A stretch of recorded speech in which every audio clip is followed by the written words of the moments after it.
Good morning बच्चों। Good morning sir. Sit down, बैठ जाइए। Thank you sir. चलिए आज की क्लास में हम सभी आज की क्लास में पढ़ेंगे इंग्लिश ग्रामर में एटीमोलॉजी के बारे में। किसके बारे में? एटीमोलॉजी के बारे में पढ़ेंगे, ठीक है ना।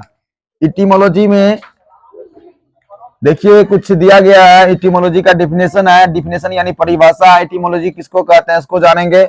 सबसे पहले जानने से पहले थोड़ा सा प्रीवियस देखिए, यानी पिछले वाला देखिए, बैक जाइए। बैक की क्लास में हम क्या बताए थे? इंग्लिश ग्रामर के 5 प्रकार होते हैं। क्या होता है? इंग्लिश ग्रामर के 5 प्रकार। पांचों प्रकार में आपको हम 2 नंबर का प्रकार का बता रहे हैं, 2 नंबर का, यानी एटीमोलॉजी के बारे में आज बताएंगे। आज की क्लास में एटीमोलॉजी के बारे में हम जानकारी लेंगे। एटीमोलॉजी होता है क्या, एटीमोलॉजी कहते हैं किसको।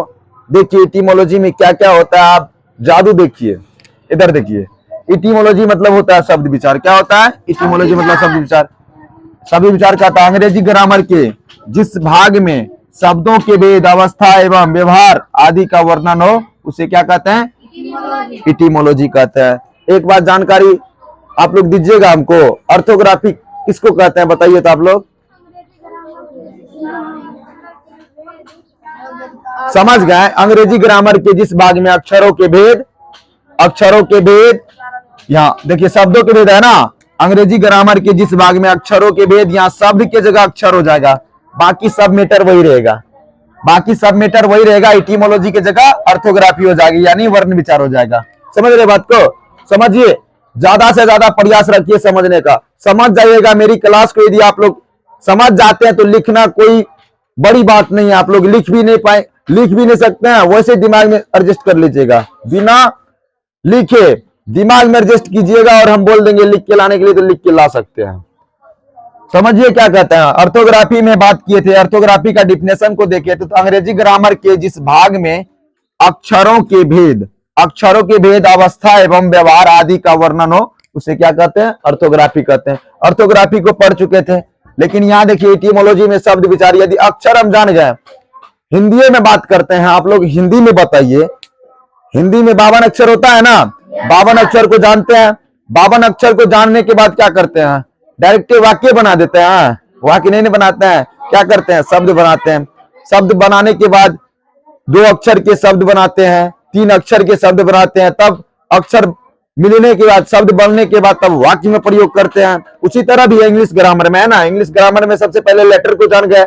लेटर कितना होता है? 26 लेटर होता है। उसको हम 2 तरीका से लिखते हैं, 2 प्रकार से लिखते हैं। लिखावट की दृष्टि से देखा जाए तो हम लोग 26 लेटर को 2 तरीका से लिखते हैं। कैपिटल लिखते हैं यानी बड़ा अक्षर, और 2 स्मॉल लेटर यानी छोटा अक्षर। समझ गए ना। समझने में कोई प्रॉब्लम होता है, दिक्कत होता है, समस्या जो भी होती है तो बच्चों बताओ हमको। कभी भी उठ के बता सकते हो क्लास में, उसको नहीं पनिशमेंट मिलेगा, कुछ भी पनिशमेंट नहीं मिलेगा। जो दिक्कत होता है समझने में, क्वेश्चन करो। आस्क यू क्वेश्चन, समझ गया ना। आस्क यू क्वेश्चन, मैं तुमसे प्रश्न करूंगा, तुम भी हमसे प्रश्न करो। जो समझ में नहीं आता उसको हमको बोलो, हम वहां बताएंगे। समझ गया ना। अंग्रेजी ग्रामर के जिस भाग में शब्दों के भेद, अवस्था एवं व्यवहार आदि का वर्णन हो उसे क्या कहते हैं? एटीमोलॉजी कहते हैं, यानी शब्द विचार कहते हैं। हम ऑर्थोग्राफी में 26 लेटर को जान गए थे ना। लोमस बाबू हमको देखिए, आप लोग हमको देखिए। वीडियो मेरा बन रहा है, आप लोगों के लिए मेरा वीडियो बन रहा है। समझ गया ना। मेरे स्कूल में जितना भी लड़का है, यानी मेरे स्कूल में 200 स्टूडेंट है। कितना स्टूडेंट है? मेरे स्कूल में 200 स्टूडेंट है। 200 स्टूडेंट ये वीडियो देखता है तो मुझे बहुत अच्छा लगता है। ये पब्लिक लोग देखे ना देखे, हमको कोई प्रॉब्लम नहीं है, लेकिन 200 स्टूडेंट मेरा वीडियो देखता है तो बहुत अच्छा लगता है। समझ गया ना। 200 स्टूडेंट के लिए हम पर्सनल ये नहीं पढ़ा रहे हैं, सबके लिए पढ़ा रहे हैं। जिसको अच्छा लगता है पढ़िए, जिसको अच्छा नहीं लगता है मत पढ़िए, ठीक है ना। चलिए देखिए, पार्ट ऑफ स्पीच की बात करते हैं। हम एटीमोलॉजी को जानेंगे। एटीमोलॉजी यानी शब्द बनाने के लिए जानेंगे। शब्द बनाएंगे तो आप बताइए, शब्द बनाने के लिए सबसे पहले अंग्रेजी ग्रामर में हमको वर्ड को जानना पड़ेगा। वर्ड को देखो, अंग्रेजी ग्रामर में वर्ड को 8 भागों में बांटा गया। अंग्रेजी ग्रामर में वर्ड को 8 भागों में बांटा गया है, जिन्हें हम पार्ट ऑफ स्पीच कहते हैं। यानी शब्द के भेद कहते हैं। अंग्रेजी ग्रामर में वर्ड को 8 भागों में बांटा गया है, जिन्हें हम पार्ट ऑफ स्पीच कहते हैं, जिन्हें हम पार्ट ऑफ स्पीच कहते हैं। अंग्रेजी ग्रामर में जितने भी सारे शब्द है, ये एक पहला डेफिनेशन हुआ। दूसरा डेफिनेशन देखिए, अंग्रेजी ग्रामर में जितने भी सारे शब्द है उनको वाक्य एवं कार्यों के विचार से 8 भागों में बांटा गया है, जिन्हें हम पार्ट ऑफ स्पीच कहते हैं, जिन्हें हम पार्ट ऑफ स्पीच कहते हैं। इंग्लिश में भी लिखा गया है, all the English word are divided into 8 group according to the work they do in a sentence, each group is called part of speech. है ना, लिखा गया है ना।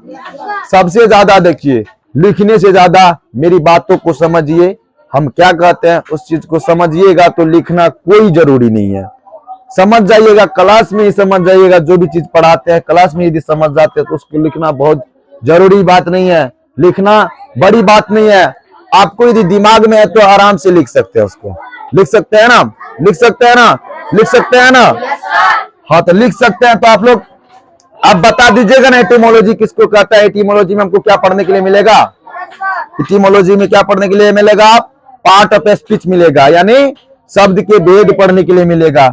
शब्द के भेद में हम आपको एक एक करके बताएंगे। शब्द का भेद होता है, 8 वर्गों में बांटा गया है शब्द को, 8 वर्गों में 8 भागों में बांटा गया है शब्द को। 8 भागों में आपको हो गया noun, pronoun, adjective, verb, adverb, preposition, conjunction, interjection, यानी 8 भागों में हमको बांटा गया, उसको पढ़ना है। एक एक करके पढ़ेंगे, एक एक करके हम अगले वीडियो में आएंगे या अगले क्लास में आएंगे तो आपको एक एक, कल की क्लास में हम एक एक करके जानेंगे। नाउन के बारे में जानेंगे, प्रोनाउन के बारे में जानेंगे, मतलब नाउन के बारे में जानेंगे, यानी 8 भेद को जानेंगे। पहले 8 भेद को जानने के बाद 8 भेदों का प्रकार भी है, 8 भेदों का भी प्रकार है, उस भेदों का भी प्रकार को जानना पड़ेगा। यानी 8 भेद में सबसे पहले बात करते हैं नाउन की, नाउन की बात करते हैं। नाउन कहते हैं किसको, थोड़ा सा डेमो देख लीजिए, आप लोग जान लीजिए नाउन कहते हैं किसको, और आप लोगों को भी मालूम होगा कुछ कुछ डिफिनेशन नाउन किसको कहते हैं। जिन बच्चे को नाउन के बारे में जानकारी है तो खड़े होकर जोर से बोलिएगा तो हम सुनते हैं सही में जानकारी है कि नहीं है। बोलिए, किसको मालूम है, बोलिए बोलिए, जोर से बोलिए। किसी व्यक्ति, जानवर, स्थान, वस्तु के नाम को नाउन कहते हैं। आप क्या बोले, किसी व्यक्ति, स्थान, रुकिए 1 मिनट, व्यक्ति, स्थान और क्या बोले, किसी व्यक्ति, स्थान, वस्तु या जानवर के नाम को नाउन कहते हैं। चलिए, आपका डिफिनेशन है, मेरा डिफिनेशन सुनिएगा। मेरा डिफिनेशन आज तक यदि आप लोगों को मालूम होगा तो पता होगा, तो सच में पता होगा, लेकिन मेरा डिफिनेशन सुनिए, सॉरी, मेरा डिफिनेशन सुनिए। दुनिया में जो भी वस्तु हम अपने आंखों से देखते हैं, दुनिया में यानी पूरा वर्ल्ड, संसार में, यानी हम अपने आसपास के जो भी, आसपास के पड़ोस में जो भी व्यक्ति हो गया, चाहे जो भी वस्तु का देखते हैं, कुछ ना कुछ उसका नाम है, कुछ ना कुछ इसका नाम है। चाहे ये पेन है, इसको क्या कहते हैं, मार्कर कहते हैं ना, ये मार्कर है, इसका कुछ ना कुछ नाम है, ये नाउन हो गया। सपोज दैट दिखाते हैं आपको, ये बोतल है ना, ये बोतल है, ये भी नाउन है, ये भी नाउन। अब ये बोतल में पानी है तो ये क्या हो गया, कौन नाउन हो गया, मटेरियल नाउन हो गया, यानी ये द्रव व्यवस्था में, क्या है, द्रव व्यवस्था में, यानी द्रव व्यवस्था में है। ये गैस व्यवस्था में है, नहीं है, ये द्रव व्यवस्था में है। पानी क्या है, अभी द्रव व्यवस्था में है, मटेरियल नाउन हो गया। कौन नाउन हो गया, इसको, ये कौन सा नाउन है, कंटेबल नाउन है कि अनकंटेबल नाउन है, बताइए आप लोग। कंटेबल नाउन बोतल है कि पानी है, पानी है, लेकिन इस पानी के अंदर, सॉरी, लेकिन इस बोतल के अंदर जो पानी है ये कंटेबल नाउन नहीं है, अनकंटेबल नाउन है। समझ गया ना, ये अनकंटेबल नाउन है, और इसके अंदर जो है पानी, जो इसको कहते हैं द्रव, जिसको कहते हैं, इसको मटेरियल नाउन कहते हैं। क्या कहते हैं, मटेरियल नाउन कहते हैं। समझ गए ना। तो आपको हम डेमो में बता दिए नाउन के बारे में। नाउन का भी प्रकार होता है, नाउन का कितना प्रकार होता है, 5 प्रकार होता है। प्रॉपर नाउन होता है, कॉमन नाउन होता है, कलेक्टिव नाउन होता है, मटेरियल नाउन होता है, एब्स्ट्रैक्ट नाउन होता है। प्रॉपर नाउन को जानेंगे, कॉमन नाउन को जानेंगे, कलेक्टिव नाउन को जानेंगे, मटेरियल नाउन को जानेंगे, एब्स्ट्रैक्ट नाउन को जानेंगे, यानी एक एक करके सारे को जानेंगे। समझ गए ना। तो आपका पैकेज आ गया है, यानी पार्ट ऑफ स्पीच पढ़ने के लिए पैकेज आ गया। आप पार्ट ऑफ स्पीच को पढ़िए, इसको थोड़ा सा टाइम लगेगा, यानी 1-2 क्लास चलेगी। 1-2 दिन की क्लास में आपका पार्ट ऑफ स्पीच खत्म। पार्ट ऑफ स्पीच में आपको सारा भेद, यानी नाउन का भी भेद को लिखा देंगे, पढ़ा देंगे, उसको भी समझा देंगे। लेकिन समझिए, थोड़ा सा बैक जाइए, थोड़ा सा, यानी पीछे जो भी चीज पीछे में पढ़ा देते हैं उस चीज को जानिए, उस चीज को उल्टा के देखिए। यदि नहीं उल्टा के देखिएगा तो पढ़ा रहेगा, समझ गए। लेकिन यहां हम बोर्ड पे जिसको हम बता देते हैं उसको दिमाग में एडजस्ट कर लेता है, तो बहुत मतलब बोले ना, पढ़ना तुम किताब को या कॉपी को उल्टाओगे उससे ज्यादा तुमको माइंड में रहेगा। कहीं भी किसी के सामने व्यक्त कर सकते हो, बता सकते हो सबके बारे में। समझ गया ना, समझ गया ना। Yes sir. और चलिए आज इतना रहने दीजिए, अगले क्लास में जब हम आएंगे तो आपको हम पार्ट ऑफ स्पीच का सारा भेद का नाम लिखाएंगे और एक एक करके सारे भेद के बारे में जानकारी लेंगे, विस्तार पूर्वक से जानकारी लेंगे। ठीक है, ठीक है बच्चों, बाय बाय, टाटा, अपना ख्याल रखिएगा।